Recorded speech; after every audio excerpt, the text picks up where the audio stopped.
President Trump defending his strikes against suspected drug boats in the Caribbean during his prime time address. Listen.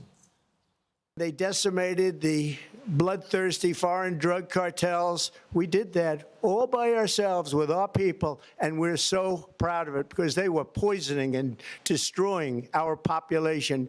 Drugs brought in by ocean and by sea are now down 94%. And a lot of action taken yesterday. Here's how the administration is ramping up their pressure against Maduro's regime. First off, let's take a look at the region. We have two places we're hitting, the Caribbean and we're hitting the Pacific. We've had 14 hits in the Pacific. We've had 11 in the Caribbean. These are roughly the places we're doing it. This is Venezuela. This is Colombia. Where are our assets? These are our ships. This is 15% of our armada. This is about 15,000 troops as well. They're located on these various bases in the region from Puerto Rico to Trinidad and Tobago. And this is where they plan on implementing the blockade. We've labeled about 80 separate tankers as blockade eligible to block the oil flow, to squeeze Maduro and get him out once and for all. I think over 80% or 85% of their total economic income comes from oil. If they can't get it out, something's got to give.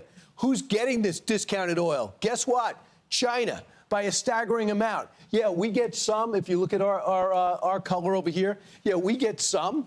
But this is who benefits. And that's why China, in our backyard, getting discounted oil does not work for us, does not work for our national security, and certainly doesn't work for, but does work for one country, and that is Venezuela, led by Maduro. So let's check in with national security expert Rebecca Heinrichs about where this is going.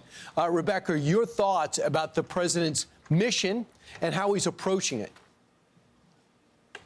Well, look, Brian, you just did a great job at explaining that we're actually doing two things that are good for the United States' interest here. Not only do we squeeze the Maduro regime, which, of course, has this symbiotic relationship with the drug cartels, but we're also diminishing Venezuela's illicit a system of exporting oil into these other adversaries of the United States.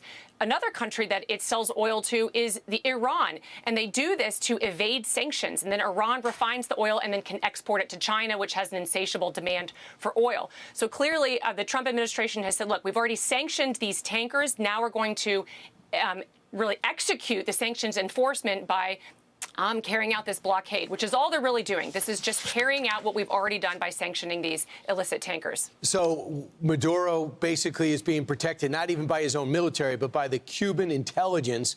We know we also would love to squeeze Cuba, have been going after them since the 60s. This could really be their death knell if Venezuela switches and becomes an ally of ours. Well, that's right. And then also, you know, if you pressure the Maduro regime so much, you mentioned that this is about 85% of the revenue that comes in that supports the Maduro regime. You're going to immediately have further crises. That's already a fragile government system for the Venezuelan people.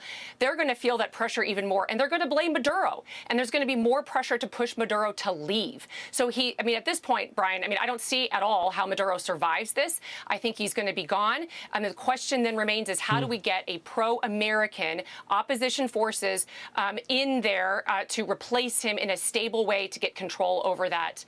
Again, over all of those other militant people who support Maduro, they're going to have to leave too and get pro-democracy people in place instead. And if you look at the boat strikes, there's been 26 overall. It's estimated that 98 are dead because of that. For the most part, the American people in this country is polarized, but 47% are in favor of these strikes, especially if the president outlines specifically what it can mean for America, but they are focused on our own economy. In the big picture, do you believe that the president's under pressure, like Lindsey Graham indicated 48 hours ago, to make sure Maduro gets out? Because if he's able to survive, he will look as if he stared down the superpower of the world. I think that's exactly where we are. Essentially, the president has brought so much military power to bear into the region that I think the only option at this point is to keep a credible threat of military force, at least airstrikes against Maduro. But again, that's going to require a hand-in-glove cooperation with Congress.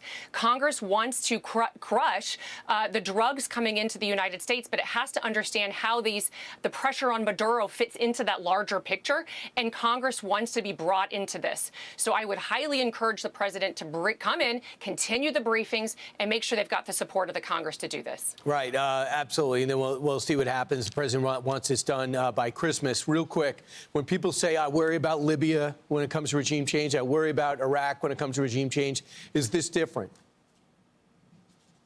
Well, I think it's different because you always want to worry about what's going to replace it. Is there going to be something worse? But Maduro has been so catastrophic to the Venezuelan economy, to the people. And because of his behavior, he's forced migrant flows out of Venezuela. I mean, even if you replace Maduro with another Maduro-like person, you're not in a worse off position.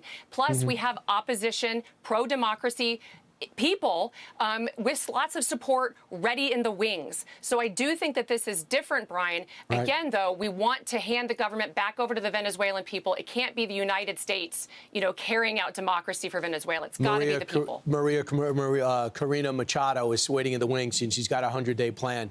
Thanks so much, Rebecca. I appreciate it.